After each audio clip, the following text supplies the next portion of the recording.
medio y por tejido conectivo. Por debajo de se encuentra una delgada capita de conectivo. El tejido conectivo es tejido conectivo laxo. Lo primero que se tiene que desencadenar es una lesión endotelial constante. ¿Por qué se produce una lesión endotelial constante? Puede ser por factores que alteren la osmolaridad intravascular. Entonces, las estructuras que habitualmente tenían flujo laminar van a empezar a sufrir marginación, se van a dirigir hacia el margen del vaso sanguíneo. Porque todo esto está irregular, se produce éstasis, enlentecimiento vascular, y el enlentecimiento vascular va a desencadenar que el corazón empiece a aumentar la frecuencia cardíaca. Por lo tanto, aumenta la presión intravascular y el aumento de la presión intravascular desencadena hipertensión.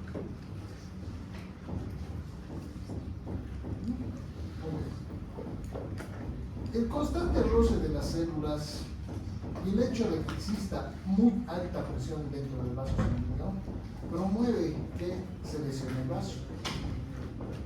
El mecanismo interpatogénico del desarrollo de la ateroma vascular inicialmente es lesión endotelial.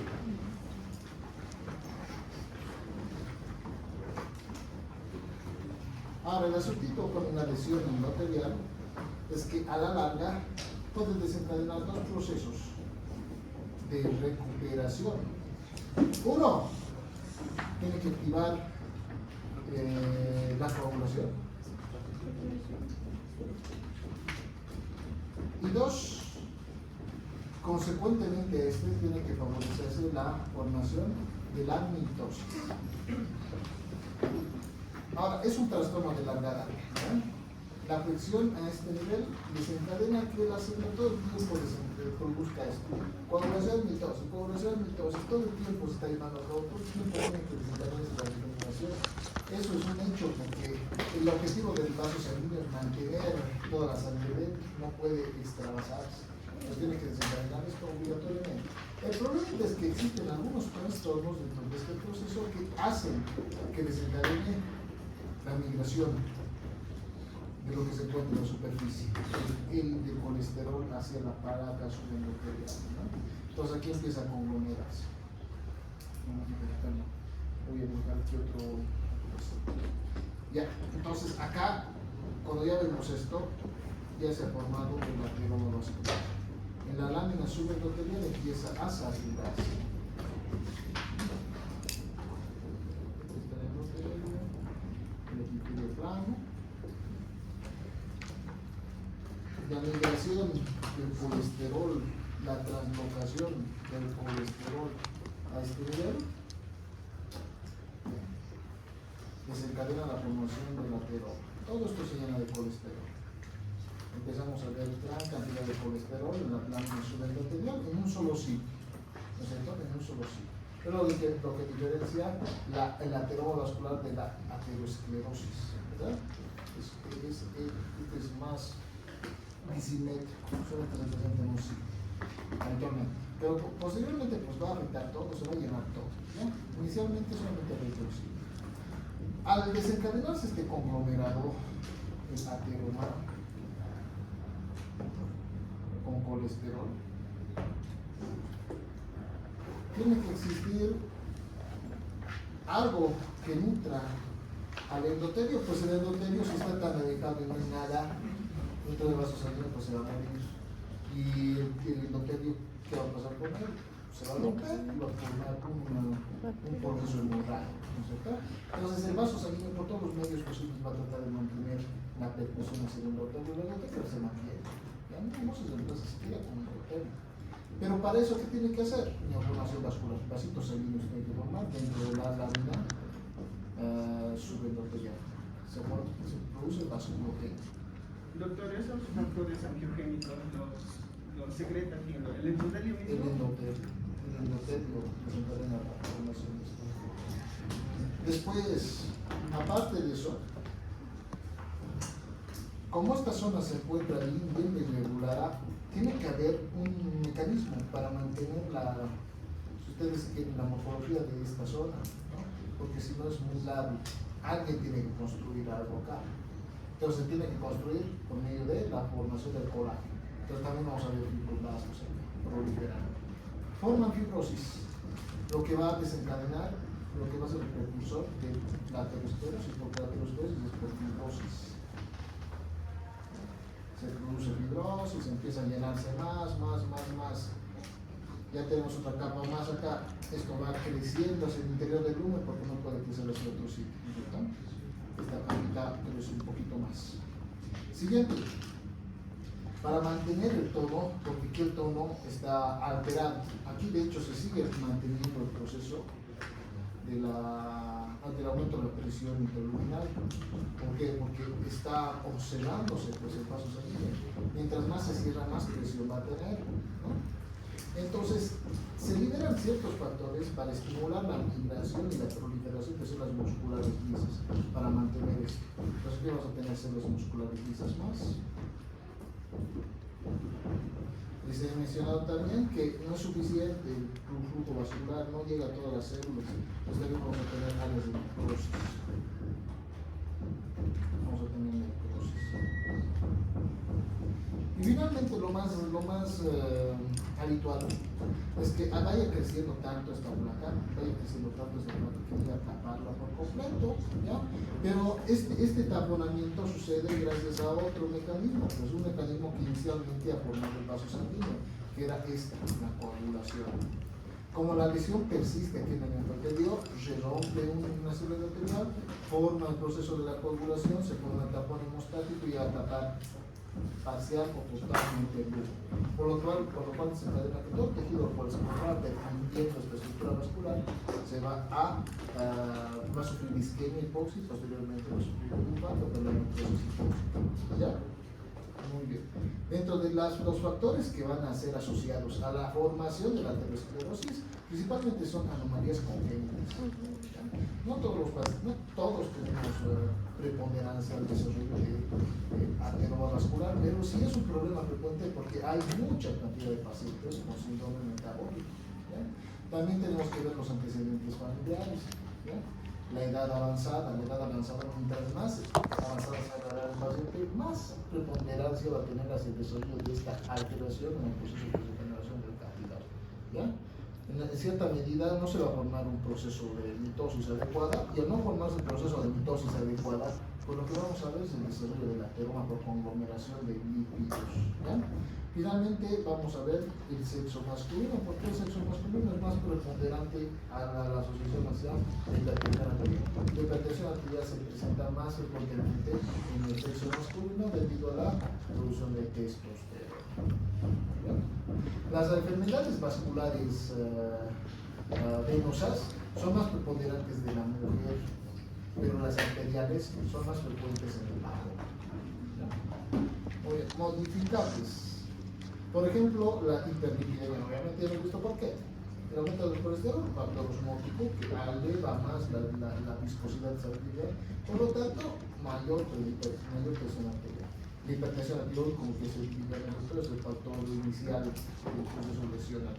El tabaquismo, ¿por qué el tabaquismo? Porque produce discinesias.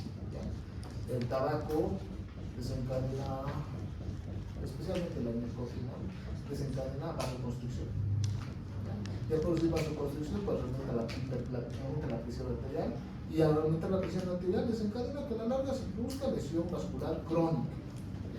La diabetes, ya hemos visto por qué razón, se forma la hialinosis. La hialinosis, ¿qué quiere decir? Existe un conglomerado de colágeno dentro de la lámina propia, se cierra el vaso sanguíneo, igual, hipertensión. Y el proceso inflamatorio, como no, pues el proceso inflamatorio también desencadena vasoconstricción. ¿Vale? Muy bien, así es. Exactamente. Esta es la hepatogenia. No está tan complicada, ¿no? Doctor, ¿Sí? una pregunta, con los genes ateroprotectores, está viendo en la literatura Sí. que nos menciona que se va a activar el factor 2 de Kruger. ¿Ya? ¿Estos van a ayudar a la remoción de este ateroma o no?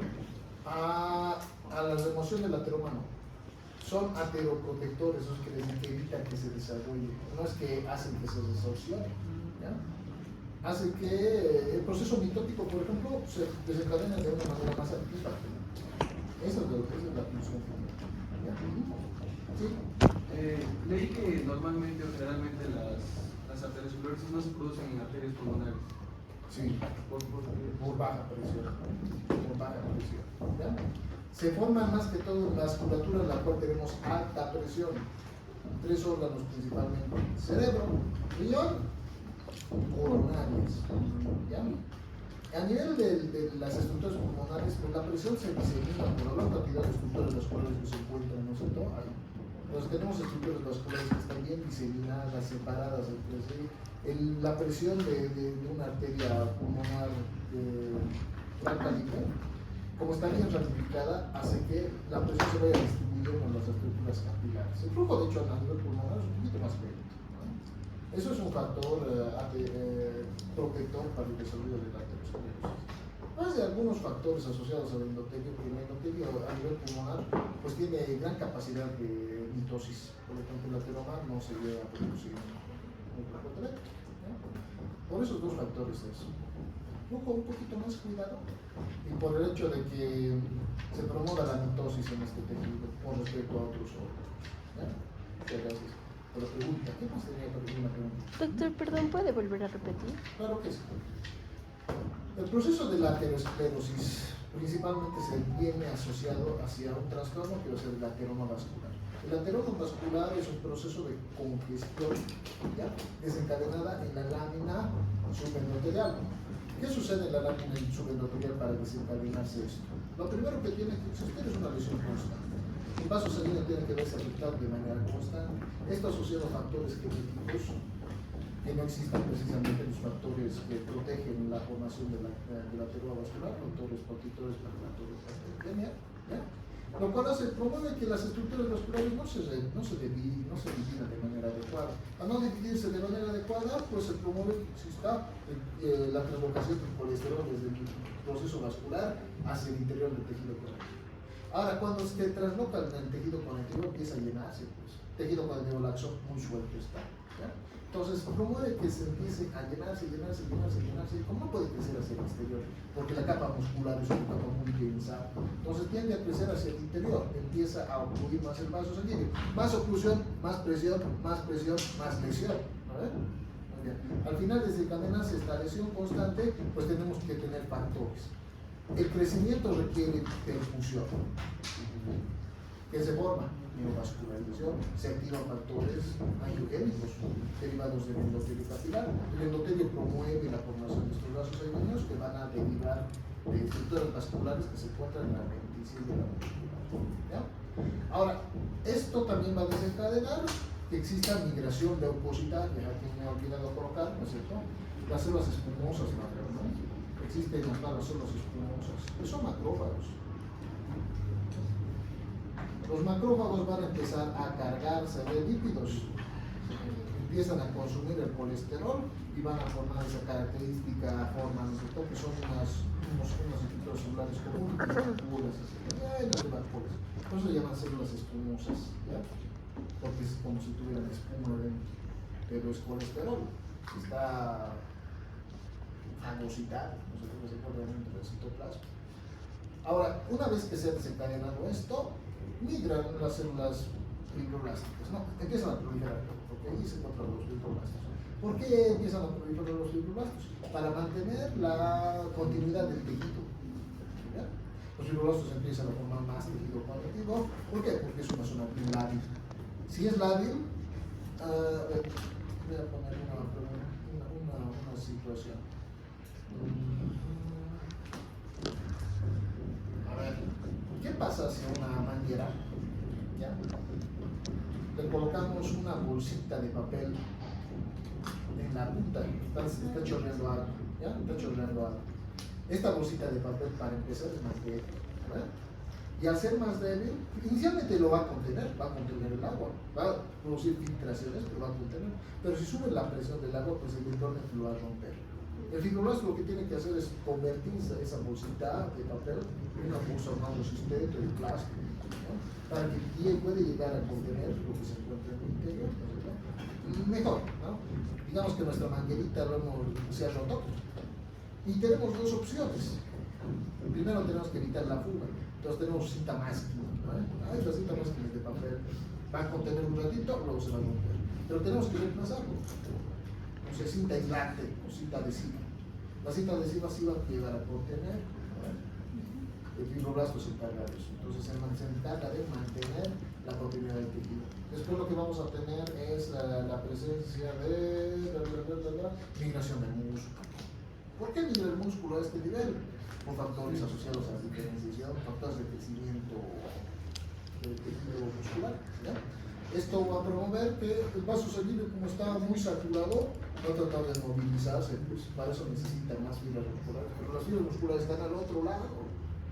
El ateroma ha cubierto casi todo, entonces tiene que promover que las células musculares empiezan a migrar hacia esta zona. El problema no lo hace de manera ordenada, pues, no lo hace de manera ordenada. Pasan unas cuantas células y no tienen capacidad contractil, entonces más llenan el espacio, ¿no? Y finalmente vamos a tener las áreas de necrosis. Las áreas de necrosis van a desencadenar que el vaso sanguíneo se vuelva lábil, se vuelva muy débil. Y a la larga los vasos sanguíneos que tienen ateroma o tienen necrosis, pues van a sufrir aneurisma, se van a morir. Ese es el cuadro que el desarrollo que se va a generar. Los factores, básicamente, los factores modificables son los más importantes. Los factores modificantes como de hipertensión, todos son hipertensivos, diabetes, la presencia de hiperlipidemia, tabaquismo, etcétera. Dígame. Doctor, en pacientes con que se les medica anticoagulantes, ¿tendría otro medio de formar los ateromas? Los anticoagulantes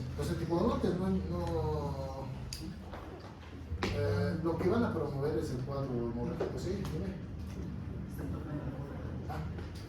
¿Quién es? Doctor, buen día, disculpe, el estudiante Nord, por favor. No, vaya, son Con sus cosas.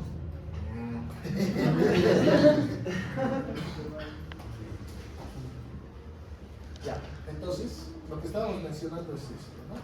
El proceso vascular lo que va a tratar de evitar por todos los medios es producir la leucemia, ¿no? Los factores anticoagulantes, que son los precursores del desarrollo del proceso ateromatoso, pues van a hacer que el vaso sanguíneo no precisamente se dirija hacia el ateroma, sino que se dirija hacia el rompimiento, hacia la ruptura. Todos los mecanismos son precursores para detener algo, la integridad del tejido vascular. ¿Ya? Cuando afectas uno de estos, el vaso sanguíneo se vuelve lábil. Una o dos medidas que hay que tomar. La que nunca va a tratar de tomar es romperse. Por eso, si al paciente le das anticoagulantes, si el paciente tiene hipertensión, va a ser preponderante el desarrollo de aneurisma. ¿Ya? Hay que tener cuidadito con la aplicación de los anticoagulantes y la hipertensión arterial. ¿Ya? Está casi contraindicado, ¿no? O sea, no sé que sea completamente innecesario. ¿Ya? Doctor, ¿por qué las mujeres que están premenopáusicas tendrían menor riesgo a tener aterosclerosis que las premenopáusicas? Los estrógenos, lo que más desencadenan no es hipertensión arterial. Lo que más desencadenan son factores que van a asociarse hacia la vasodilatación. ¿Ya? Entonces, tienen el flujo vascular más enlentecido. Los estrógenos se encargan de eso. ¿Ya? En el periodo fértil de la mujer, pues, libera cantidades regulares de estrógenos y estos promueven, en cierta medida, evitar, son protectores para el desarrollo del ateroma vascular y la lesión vascular. ¿Ya? Problemita, pues, entonces, por ejemplo, los progestágenos que consumen algunas mujeres para evitar el embarazo, ¿no? Los anticonceptivos orales pueden desencadenar estasis vascular, por eso. Los progestágenos desencadenan estasis vascular, detenimiento, enlentecimiento del tubo vascular, lo cual promueve la formación de ateroma vascular. ¿Ya? Por eso los anticonceptivos están asociados a tromboembolismo pulmonar, por ejemplo. Pero doctor, ¿eso no sería si la paciente consume exceso? Sí, por eso pues. En la mujer se presenta esto porque en su flujo vascular ya de por sí se encuentra enlentecido. A nivel fisiológico va a estar lento, es más lento. ¿Ya? Por eso son los protector. ¿Ya? ¿Alguien más tiene alguna pregunta? Muchas gracias por la pregunta. Sí, doctor, yo tengo una pregunta, no entendí muy bien.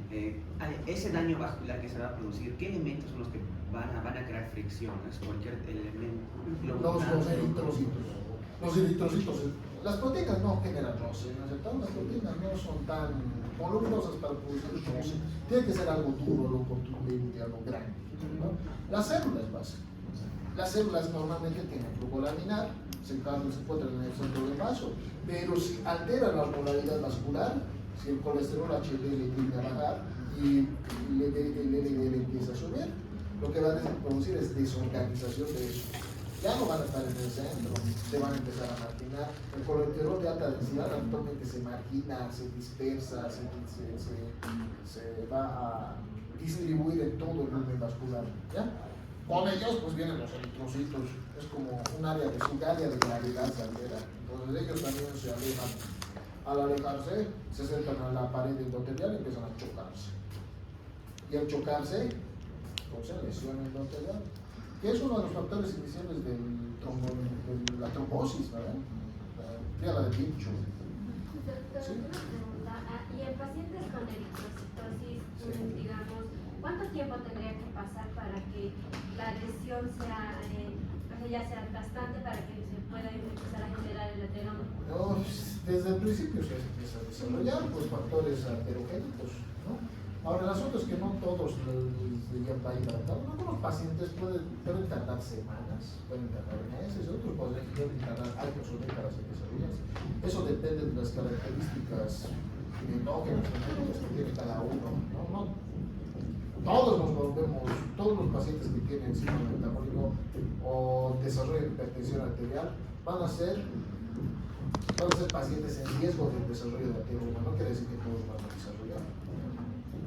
Doctor, en caso de la andropausia, ¿se diría que son menos prevalentes de sufrir arteriosclerosis?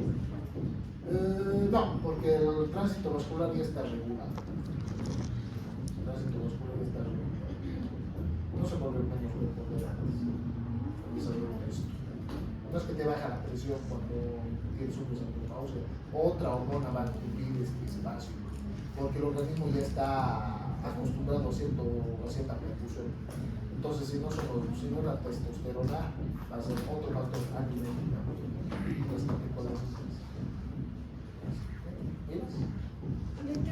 A cuánto peso las 3X, las mujeres 3X, entonces sería lo mismo, ¿no? Que ya está acostumbrado al organismo. Claro, esa es la habituación, ¿no?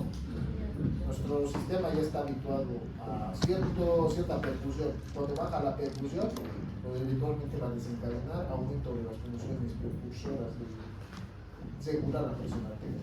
Ahí va mi pregunta, doctor. Digamos, ¿hay alguna patología en especial?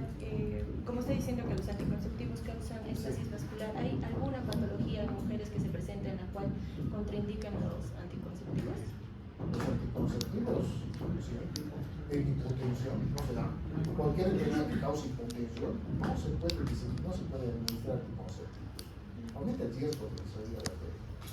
Y ¿Sí? incluso, por ejemplo, en caso que sea una mujer que tiene ovario poliquístico y le recomienden a cierto punto los anticonceptivos, ¿tendría algo que ver con Claro que sí. A las pacientes con síndrome metabólico poliquístico, una de las recomendaciones clínicas en las guías que se encuentra establecida es la revisión constante pues, del proceso vascular.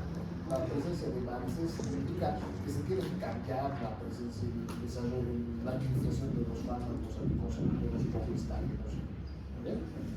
Hay que revisar, sí.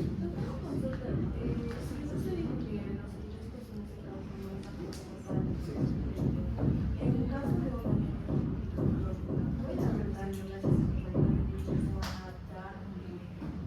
gracias a la lisis pronta de los En el caso de los anémicos, muy rara vez forman hipertensión arterial, por lo tanto no tiene riesgo. ¿No? Pero los radicales libres que se van a liberar gracias a la lisis pronta, Sí. pueden hacer daño. Sí, pero no es esto es por un daño crónico. ¿Ya? Cuando existe lisis vascular, actualmente son síntomas agudos. No se va a producir durante mucho tiempo. El paciente ya de hecho viene a consultar inmediatamente tiene anemia. Ahora, los pacientes con anemia habitualmente, como te digo, no tienen hipertensión arterial. La mayor parte de las patologías que se encuentran aquí asociadas, casi todo son por aumento de la presión intrabdominal. ¿Ya? Y es crónico, no es de la noche a la mañana, tiene que te pasar semanas, veces,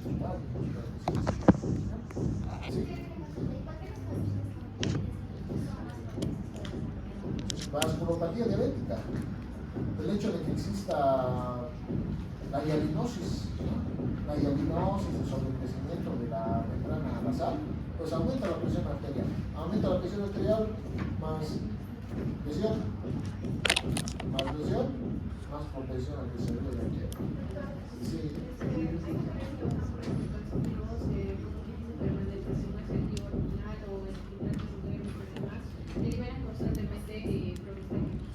Entonces, supongo que el factor de riesgo que desarrollen aterosclerosis se eleva.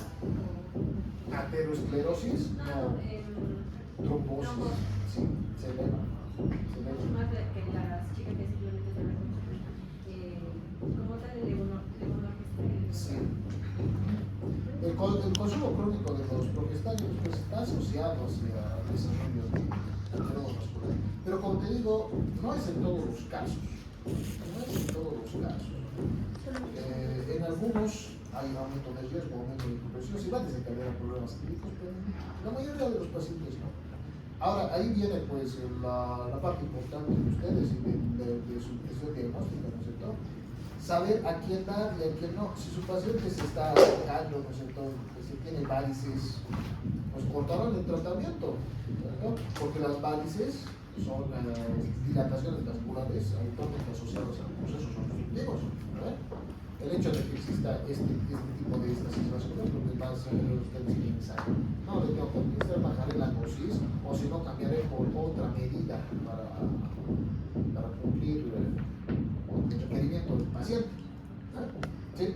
En el caso de que sea por la causa del tabaquismo, si el paciente llega a dejar de fumar totalmente, ¿hay posibilidad de que esto sea reversible? El ateroma vascular no es reversible. El ateroma vascular se mantiene. Ahora, lo que tienes que hacer.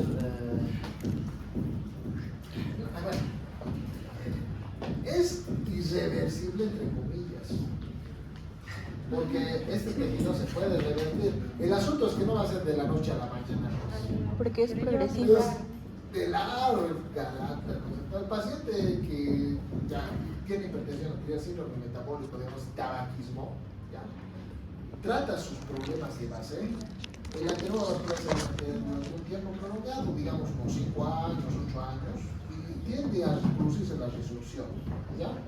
El problemita es cuando estos ya tienen un trastorno clínico asociado, cuando ya sufre el paciente, por ejemplo, angina de pecho. Ahí, pues tienes que ver otra medida. Tienes que ver la colocación de insulina vascular, intervencionismo cardíaco, intervencionismo vascular renal, o si el paciente se le ha desarrollado isquemia cerebral aguda, pues tienes que tratar la vasculopatía primero, ¿no? Pero los pacientes que tienen riesgo, pues puedes tomar medidas adicionales, cambios de hábito dietético, ya no consuman nicotina, porque la nicotina es el problema, ¿no? El tabaquismo. ¿Sí? Y en personas, digamos, pacientes mayores de edad, ancianos, ¿ya ahí definitivamente se puede reversible o hay alguna posibilidad de que pueda revertirse? Tiempo. En un paciente anciano, para empezar, sus procesos metabólicos celulares son lentos, Hay este peor pronóstico por el paciente anciano con ateroma vascular, pues no va a llegar a desencadenarse ni siquiera la respuesta terapéutica aguda que le das tú, la respuesta terapéutica va a ser más compleja, la respuesta más lenta. ¿Sí? Volviendo al tema, ¿qué pasa si esta ateroma presenta lo que sería la fibrosis, pero de paso también hay necrosis? Entonces el vaso, bueno, mejor dicho, tendría más posibilidades de romperse. No es elástico, esto se produce a nivel arterial, en eso vamos a ver. Las arterias tienen una capacidad, tienen células circulares que promueven el fenómeno vasomotor, vasoconstricción, vasodilatación, pero también tienen tejido fibroelástico. Esto hace que las altas presiones dentro del vaso sanguíneo sean en cierta medida amortiguadas por el tejido elástico. Ahora, ¿qué pasa si esto le agregas fibras colágenas de tipo 1. Las fibras colágenas de tipo 1 son un tejido denso. ¿Ya? Lo que hace es que el vaso sanguíneo más bien, en vez de cuando aumenta la presión, elongarse, cuando se mantiene ahí, pues se va cerrando. ¿Ya? Ese es el problema con la fibrosis. El aumento de la presión en un vaso cerrado, pues, y si además tú me estás diciendo es necrótico, pues vas a formar zonas de la pared que van a ser débiles. Se rompe el área necrótica, pues se extravasa el vaso sanguíneo, se extravasa el contenido vascular. ¿Vale? Y la fibrosis tiende a desencadenar separación, se llena más de colágeno, más el problema será perpetuando más. La fibrosis vascular es un trastorno que a la larga va a desencadenar mayor hipertensión, mayor cardiopatía. Así es. Sí. En caso de una aterosclerosis multidermatosa, En la aterosclerosis multidermatosa hay hartas. La amiloidosis, por ejemplo, la fibrosis de la capa subepitelial, la que también hemos visto, ¿no? La hialinosis de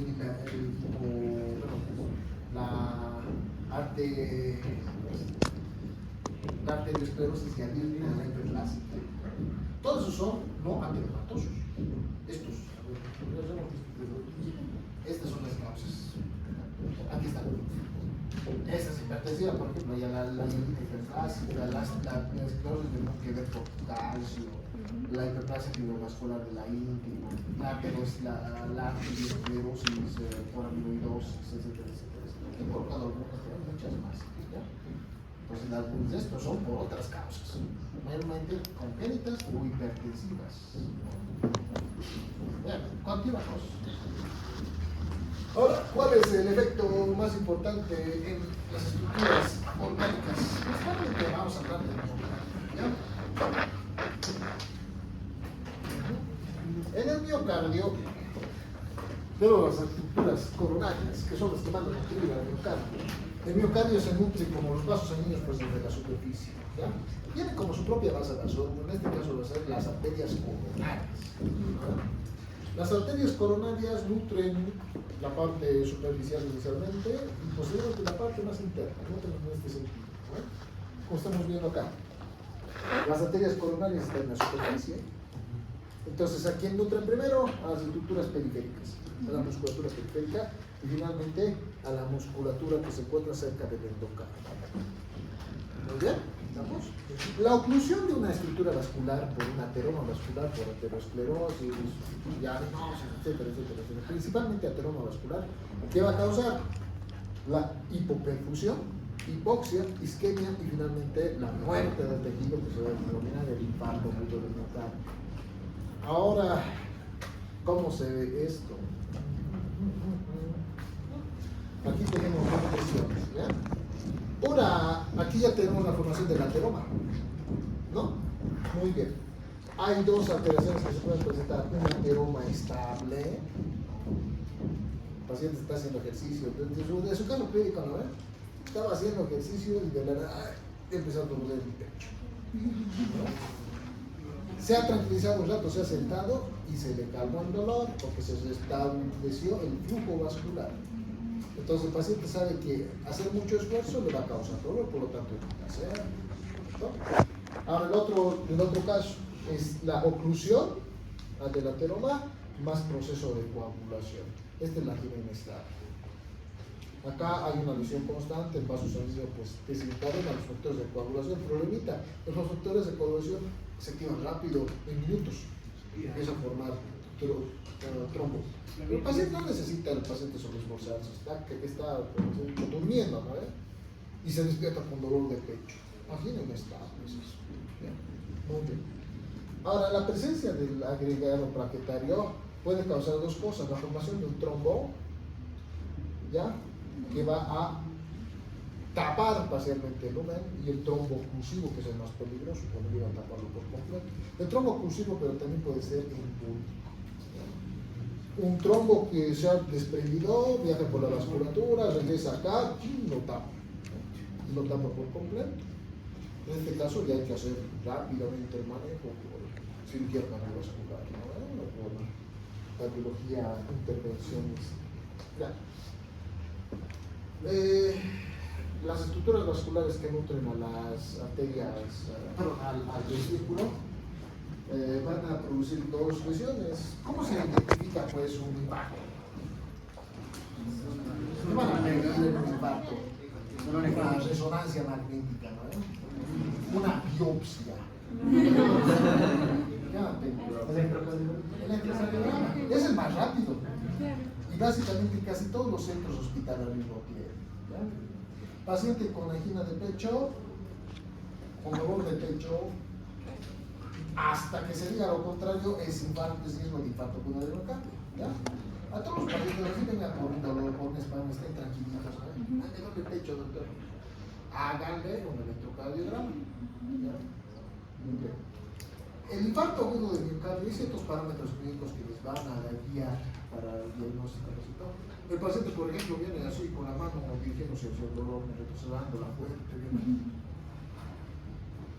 Después, el paciente viene con activación simpática.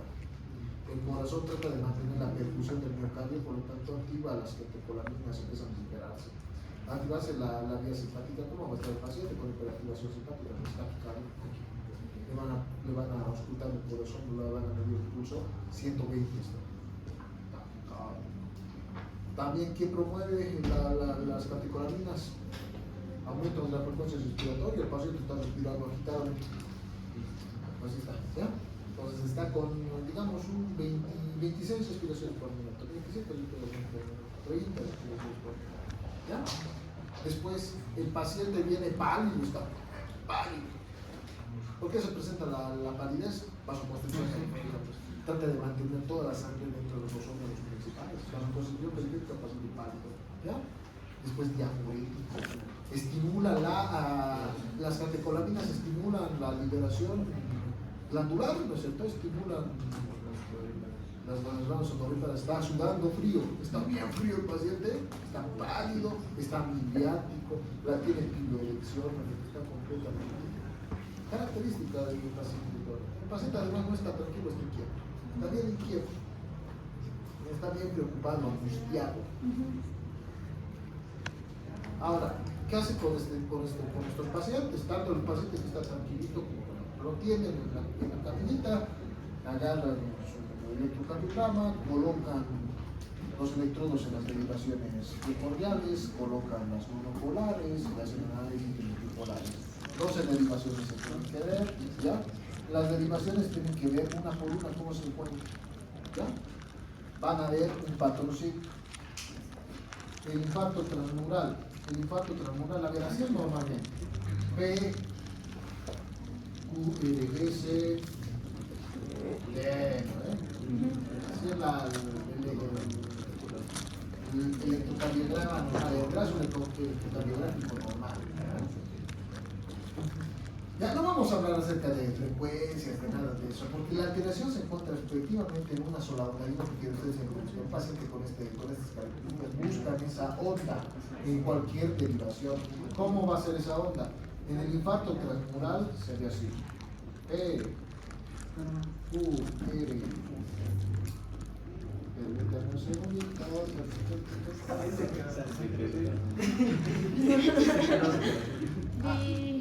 No, está bien, quería hacer algo. Entonces aquí le continúa. Y aquí vamos a ver esta onda. ¿Ya? Esa onda se denomina ST supradesnivelado. Aquí se encuentra el punto J, ¿no es cierto? Aquí está el punto J. Y ese punto J se encuentra elevado. J. Este está elevado, no se ve. Aquí debería estar, pero ya no está. Ya no está el punto J. ¿Ya? Aquí se ve el supradesnivel ST.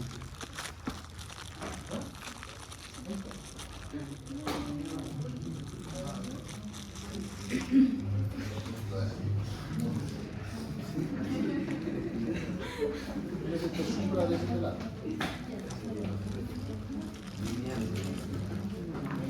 Ya, ahora sí. Y por el otro lado, cuando es subendocárdico, se le hace P, Q,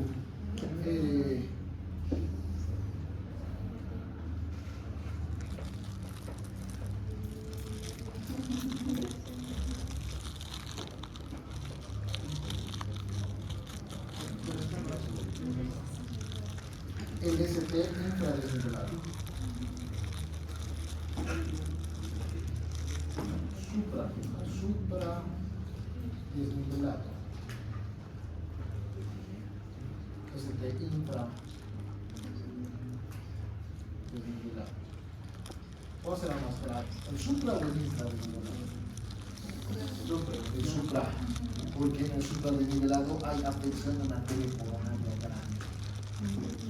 La pared muscular de las 3 capas está afectada. Mientras que en el infra desnivelado es una de las tributarias de esa, una de las que van a penetrar en el miocardio y se van a tapar. No está afectando solamente al miocardio, no es toda la pared, solamente es una parte. ¿Sí? Esto también se puede identificar. Por ejemplo, cuando se encuentran derivaciones inferiores de 2, de 3, a ver, ese es el infarto inferior. ¿Qué se encuentra a nivel inferior? La desembocadura de las arterias tanto coronaria ascendente anterior como descendente posterior. Puede ser afección de una de estas, habitualmente mayormente producida por la oclusión de la arteria coronaria ascendente anterior. Si es lateral, es de 1 a de L, ¿ya? Si es septal, es de 1 de 2. Si es anterior, es de 4, si es lateral baja, de 5 de 6, si es adhere, es posterior, esa básicamente está producida por las ramas de la arteria coronaria derecha, etcétera, etcétera, etcétera. Si gustan vamos a revisar ya en otra oportunidad, es otra clase, el electro es todo un tema bien lindo por esto, pero súper interesante.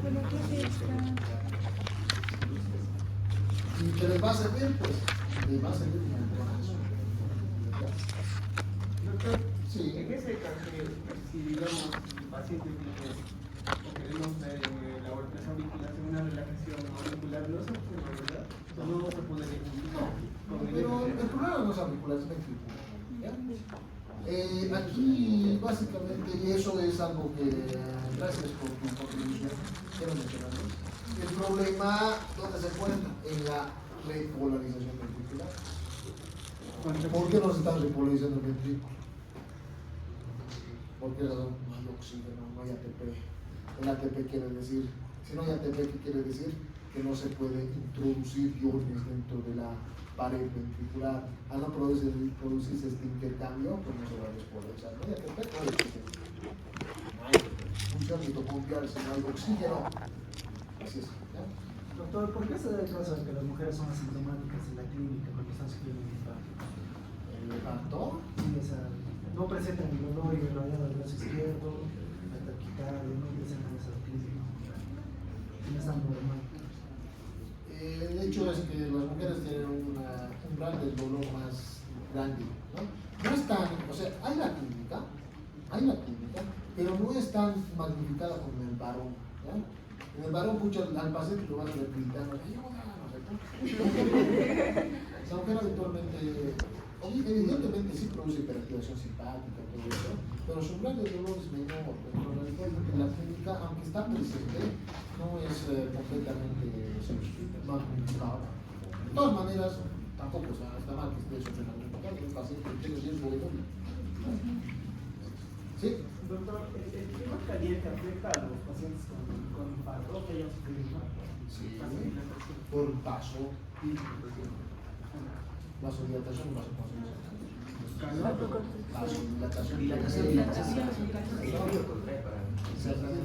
vasodilatación periférica. La vasodilatación periférica, vamos a decir, éstasis a nivel sistémico. Si éstasis a nivel sistémico, pues menos perfusión articular. Por eso en los climas fríos estamos más protegidos que los ambientes cálidos. Ahora no podemos hablar nada de beneficios en la parte del cuerpo, porque allá hace más frío, pero vivimos en la altura, carajo.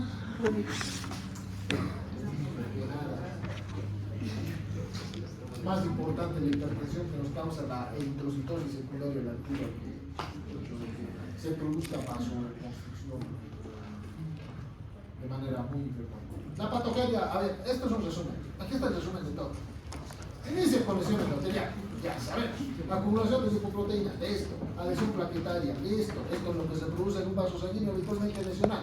Siguiente. Se adhieren los monocitos del endotelio, se promueve la migración de la íntima y la diferenciación de la poca necesaria de como se está conglomerando ahí el colesterol, pues vamos a ver macrófagos, células esclerosas. Pero ahorita estas se quedan aquí, pues, comen y se quedan ahí, tan saturados que ya no se pueden mover, ¿no? Se quedan ahí, forman una capa más al proceso digestivo. Ya, muy bien. Se reclutan células musculares lisas para mantener el tono y se proliferan las células musculares lisas y la producción del músculo estriado, y la producción de la matriz intracelular. ¿Cómo se ve esto en la morfología? Esto me están preguntando aquí otras. Se ven estrías grasas, que son los macrófagos espinosos que se encuentran entre las láminas. La placa aterosclerótica se va a marcar como un engrosamiento de la íntima. ¿Ya? Acá así se ve. No sé si se ve muy bien. En la pantallita se ve bien. ¿Ya? Esta capita que estoy señalando, a ver, con un punto. Esta capita, en la íntima, pero en la lámina subendotelea se ve. No, acá no, por lo menos lo estoy señalando. No se debe ver. Pero en esta parte sí, vean, aquí está, aquí sí se ve, aquí se está formando el ateroma. El ateroma puede evolucionar de esta manera. Aquí estamos viendo el ateroma dentro del vaso sanguíneo.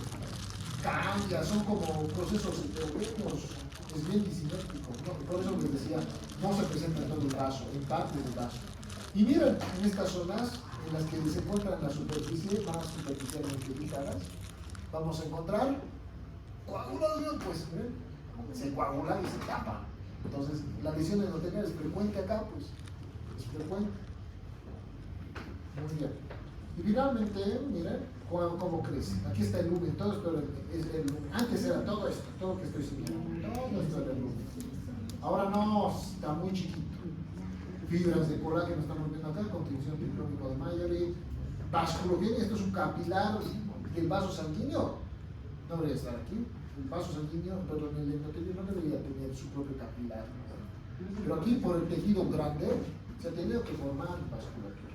Aquí estamos viendo más vasculogenia, fibrosis, la presencia de los cristales de colesterol, ¿vean? Cristales de colesterol, aquí células muertas, ¿no? Células muertas, un capilar, ustedes viendo los ordenadores,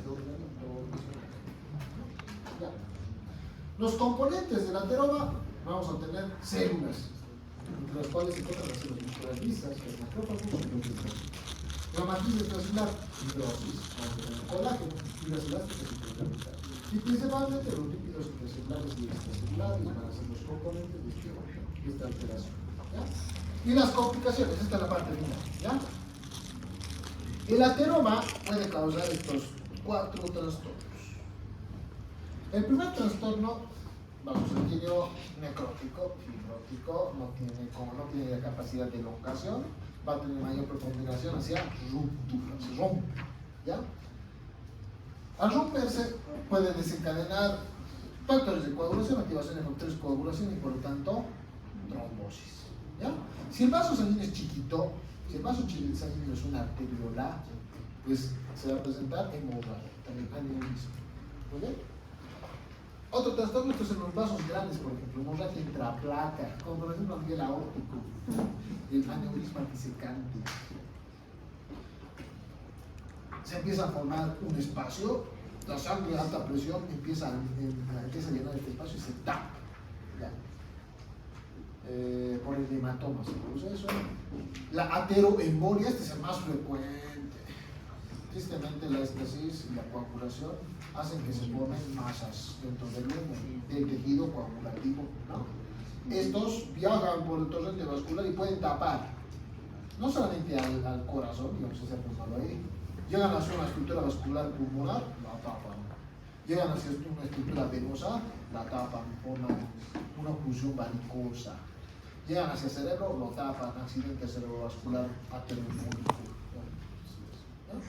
Y el aneurisma, que es lo que al final se va a presentar si no se soluciona ningún trastorno ateroembólico. Necrosis, se va a necrosar por completo, o se va a tapar, todas se las van a morir y se va a producir la ruptura del capilar de la estructura. Doctor, ¿usted conoce el aneurisma más, se puede decir más común, el aneurisma ilíaca, lo pone las bibliografías. Las aneurismas. Porque son las más grandes. La abdominal, la aórtica abdominal, Sí. la ilíaca. Sí, porque son de alta presión. Son de alta presión. En el caso de la ilíaca es por que está la sangre básicamente Está descendiendo. como es una estructura vascular grande derivada de la aorta, son de alta presión. ¿Ya? No son tan frecuentes, pero hay una que es mucho más frecuente que vamos a ver después. Es una estructura vascular que se encuentra en una zona en la cual la presión elevada puede desencadenar trastornos muy severos. ¿Ya? Se trata de la aneurisma en el polígono de Bubis en la arteria comunicante del medio. La causa principal de la hemorragia subaracnoidea hipertensiva es lo principal que se presenta. La estructura arterial chiquita, alta presión, más presión le suma por el hecho de la hipertensión arterial sistémica, se rompe. Frecuentemente se presenta esto, es una de las indicaciones más severas de la hipertensión arterial. Doctor, ¿en el cerebro no sería la arteria basilar la más? No. Es que la arteria basilar tiene una pared gruesa. La arteria comunicante anterior tiene una pared. ¿Ya? ¿Sí? En el libro menciona sobre las estrías grasas que generalmente se presentan en la aorta de los lactantes, después desaparecen y casi siempre se presentan en la adolescencia. ¿Por qué? Ay, las estrías grasas, no he colocado eso, che.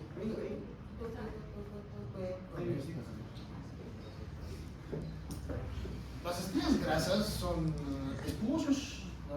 Son macrófagos espumosos, los cuales se encuentran conglomerados en fascículos. Se forman fasciculaciones, tienen un nombrecito, caramba,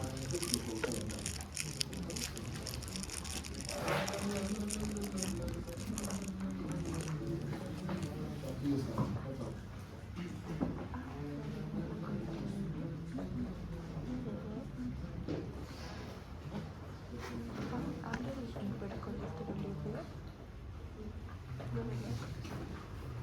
Pero aquí. ¿Qué ha pasado con el se denominan las estrías de Retzius.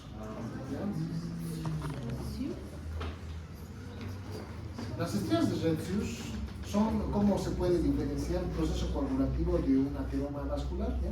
Porque la obstrucción puede ser por los dos, ¿no? En el caso del ateroma vascular, hay fascículos de espumosos, fascículos de coagulación, fascículos de migración celular, etcétera, etcétera, etcétera. Entonces se ve como un tronco, el tronco de un árbol. ¿Han visto los troncos de los árboles cortados? ¿Verdad? Tienen líneas que básicamente con los cuales cuentan cuántos años tiene el árbol, ¿verdad? Por ejemplo, tienen áreas oscuras donde te dice, escucha, no, el árbol no ha tenido suficiente agua. Otras más densas en las cuales dice, ay, aquí pues ha recibido suficiente agua y suficiente luz solar, o sea, que he podido crecer más. ¿No? Así es. En la arteria es lo mismo. Estas marcas son coagulación, la formación de lípidos, otras de migración, así van formándose como una arteria. Te explica cómo ha sido el desarrollo de la arteria, del ateroma vascular. ¿Ya? Esas son las excreciones. Se presentan más crónicamente, pues van a ser más grandes dependiendo de cuánto tiempo el paciente ha sido afectado por eso. ¿Ya? Pero sin embargo, en el paciente neonato, la presencia de las estrías grasas es porque su proceso inmunitario está más activo. ¿Ya? Entonces se forma mayor cantidad de macrófagos, porque de un proceso de cierre. Su sistema inmune está hiperactivado. Entonces, cualquier trastorno va a desencadenar la activación de este proceso. ¿Alguien tiene alguna preguntita más? Estamos grabando. Doctor, ¿Sí? ¿para la producción de los síntomas se dan antes o después de que se dé la obstrucción por arteriosclerosis? ¿Cómo? Para que se den los síntomas, Sí. ¿se produce antes o después del ateroma vascular? La formación propia, se está formando ya la placa de colesterol, ya se forman los síntomas. ¿Los síntomas qué son? Son acumulación de colesterol. sea, se tiene que formar mediante en el propio proceso, ¿no es cierto? Porque la etiopatogenia es por el colesterol. Si no hay santoma, quiere decir que no se ha conglomerado. ¿No? Ya. No en todos los casos se presentan. ¿Sí? ¿Existen algunos agentes infecciosos que pueden elevar el factor de riesgo para desarrollar una aterosclerosis? En el libro de Romín lo explico. Sí. Por ejemplo, la clamidia, el sistema de los virus. Bacterias sistémicas. Bacterias sistémicas. Uno de los criterios para el desarrollo de ateroma vascular, de hecho en el cuadrito que estaba antes, estaba aquí expresado.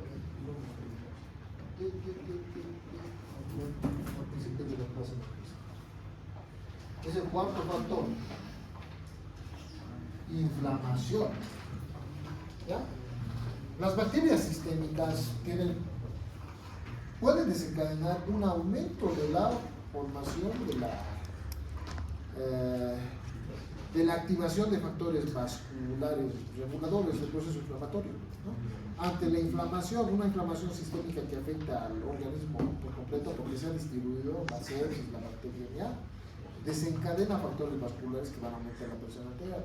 Al aumentar la presión arterial, pues ya hemos visto lo que se presenta, ¿no? Las bacterias sistémicas tienen esta potencia de desarrollo de las placas ateroscleróticas. El problema aquí no forman ateroma, pues se va directamente hacia la aterosclerosis, ¿no? La distribución de esto promueve que los fibroblastos empiezan a proliferar y forman placas alrededor del vaso sanguíneo para protegerlo, ¿no? Y en cierta medida también para evitar la migración de las bacterias hacia el tejido conectivo y que se vayan distribuyendo más. Pero tiene que ser una infección crónica de mucho tiempo, un paciente que esté con una bacteriemia, que esté luchando contra ella, muy resistente a la bacteria, y que el paciente se encuentre hospitalizado mucho tiempo. Ahora el paciente que tiene estas características pues no va al recuperarse va a desarrollar un estado preponderante para la hipertensión arterial porque se ha generado este mecanismo de compensación a la función vascular. ¿Alguien tiene alguna preguntita más? Ya. Resumencito, el último resumencito. Doctor, tengo una duda. Bueno, en la anterior clase que llevamos que era la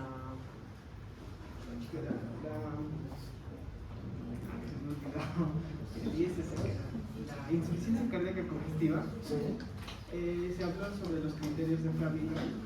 Solo sería, para un diagnóstico para que esta persona tenga la insuficiencia cardíaca congestiva, tendría que cumplir dos criterios mayores, específicamente, y dos criterios mayores. Y si es criterios menores, tendría que cumplir dos menores y mayores. Uno o dos mayores. Dos menores y un mayor. O sea, eso siempre es, certero. Siempre es así. Son criterios diagnósticos. O sea, tiene que cumplirse. Si solo tenemos un criterio mayor, entonces lo descartamos como... o sea, puede ser, si solamente tenemos un criterio mayor, puede ser eso, pero puede tener otras causas adicionales.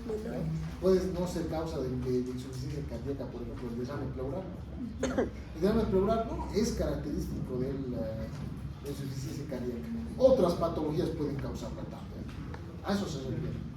Entonces tienes que ver, primero tratar de diagnosticar si es insuficiencia cardíaca. Vas a tomar para eso pruebas laboratoriales, pruebas de gabinete. Ahí vas viendo, no sé, si suman dos factores, pues ya necesitaría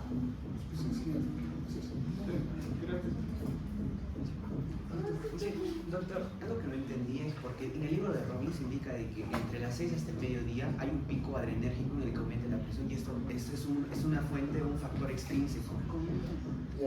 Eso, ¿cómo se entiende? ¿Por qué siempre de 6 hasta el mediodía?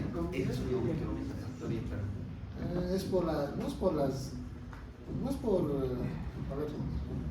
básicamente es por el pico de la liberación endócrina, ¿no es cierto?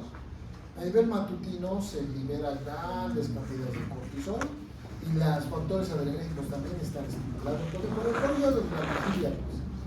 Durante la primera mitad del día, pues actualmente estamos más activos que durante la tarde, ¿no?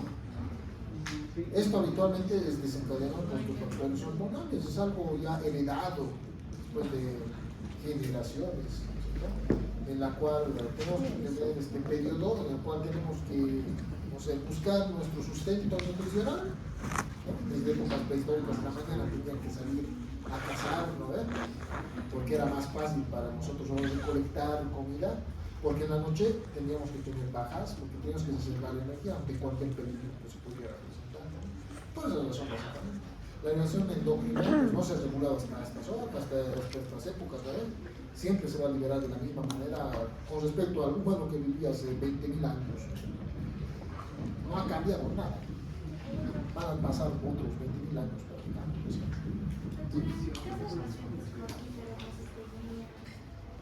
¿Qué? Ya.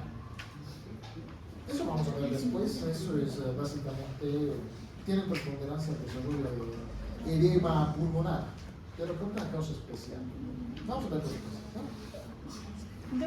Disculpe, la pregunta que hizo mi compañero, ¿se podría haber afectado eso si hay alteraciones en el ciclo circadiano? Sí. Y aparte una consulta más, cuando aparece un santoma también supongo que va a aparecer las neovascularizaciones y el núcleo necrótico. Si hay tejido adicional, se quiere perfusión, entonces se va a formar angiogenia. Y del ciclo circadiano, pues evidentemente, ¿no es cierto? Las alteraciones del ciclo circadiano hacen que las personas, por ejemplo, tiendan a alterar su ciclo de la liberación de cortisol y de adrenalina. Los pacientes, por ejemplo, que trabajan en la noche como ustedes, ¿no es cierto?, que van a ser guardias de 36 horas, ¿no? Pues van a ser expuestos a esto. Ahora, las alteraciones básicamente que van a desencadenar es que el cortisol va a aumentar, la adrenalina va a aumentar, se va a migrar este espacio, va a cambiar el espacio de la vigilia.